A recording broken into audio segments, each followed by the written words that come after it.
after Boris's crazy speech yesterday, where he basically extended the lockdown for another 3 months. In June, we'll start seeing some events, sporting events, open up. Pubs will stay closed till August. Today, he just announced furlough, the absolute bankrupting policy of Britain, is going to be extended to September. Now, I'm only putting up three statistics. The first is the amount of debt each country has incurred due to the coronavirus. So as you can see there, Britain is 16%.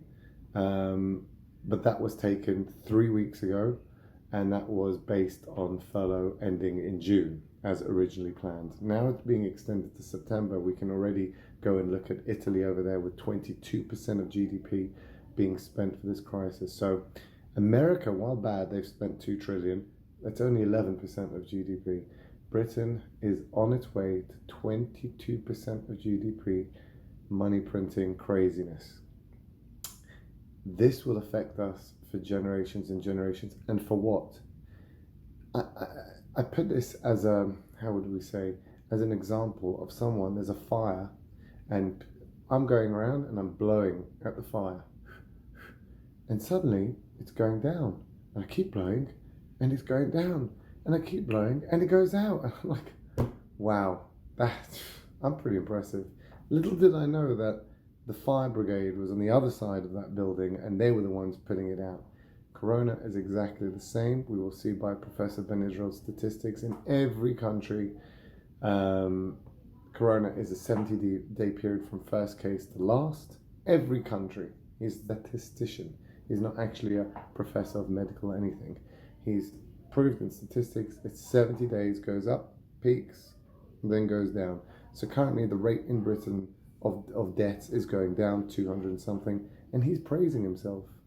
I don't know how anyone could be praising themselves for this disaster.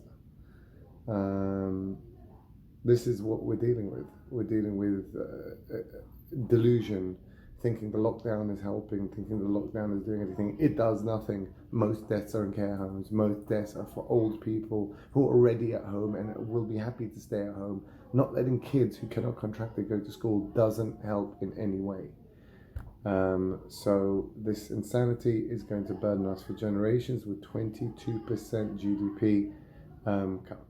And the third statistic is Britain's current fiscal position. As you can see there, they're already number 10 out of the 10 biggest countries, with the worst fiscal government debt, worst structural deficit, worst current account deficit in the world. So you put those three together, and there's no benefit there. There's nothing. People go, you're very anti-Britain. This is the statistic from JP Morgan. It's not me coming up with it.